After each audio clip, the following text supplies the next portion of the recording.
noteworthy thing about me is I'm 92 years old. I should be dead and gone, but here I am. What am I going to do with it? I've got 2 girlfriends.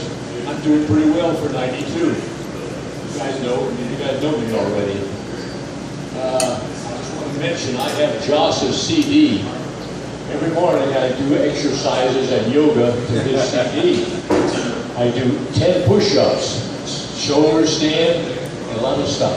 With your CD as my background. So it's not going to waste. Well, I'm going to sing a couple of Irish songs today. And I'm not Irish, so that is a good story to tell. It so happens that at that time, I was going to the Bellied Goat in Farrington, and there's this beautiful Irish girl named Helen Kern. Now, she lived in Pittsburgh for a while. Some of you might know Helen Kern. Since then, she got married. She has 2 children, so her name is different. But anyhow, I looked at her and I had a crush on her.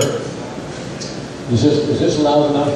Is this okay? Can it, yeah, I want to, I want you to hear me, for heaven's sakes. Okay. So I had a crush on her, and I thought, I know what I'll do. I'll sing an Irish song. So right there at the Bellied Goat, I told her to shut off the sound. And I got up and I sang Galway Bay. Well, Galway Bay has a pretty good. I asked her about it, and she said, "Oh, you're doing fine. How about now singing Danny Boy?" Well, let's go back to Helen Kern. She grew up in a very interesting place. She lived in Northern Ireland at a time of troubles when the Irish Republican Army were blowing up the Protestants. At least their play. Once in a while, mostly their houses, but once in a while, they'd get a Protestant. There, she grew up in a bar, living over a bar that her parents ran. And it was at the intersection of 2 streets, a Catholic street and a Protestant street. Now you have to have rules if the Protestants and the Catholics are at war with each other are going to have a drink together. No dart throwing. No dart throwing because a Protestant might throw a dart at a Catholic. No songs because there might be a dirty song about one or the other that the other might sing. All the kids learn how to tend bar. And the Irish Republican Army would call in and say, we're going to blow up here, and this is the code, so that people who were just trying to have fun with it couldn't get into it. And her mother was a nurse, and whenever they announced a blow up in that neighborhood, her mother would come running and be all ready to help with the people there. Well, the song itself, Galway Bay, has a little story. It was written by a guy, an Irishman who lived in England. He didn't, he missed Ireland a lot, but he had a job in England.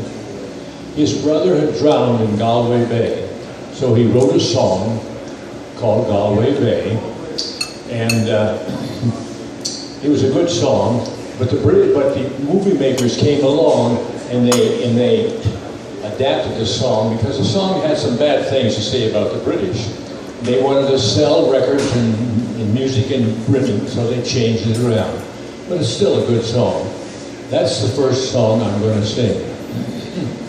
If you ever go across the sea to Ireland, then maybe at the closing of your day, you will sit and watch the moon rise over Clannon and see the sun go down on Galway Bay.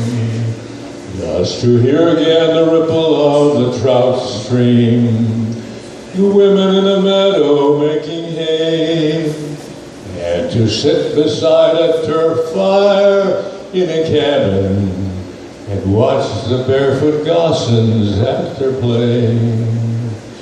For the breezes blowing o'er the sea from Ireland are perfumed by the heather as they blow, and the women in the upland digging praties speak a language that the strangers do not know.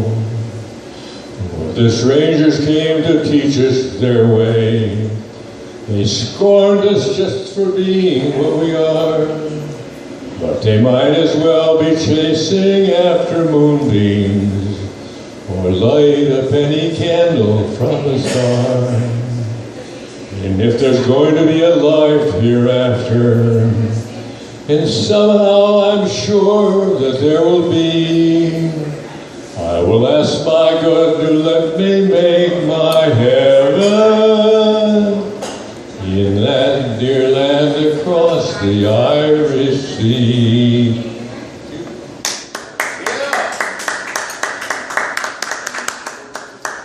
Now the next song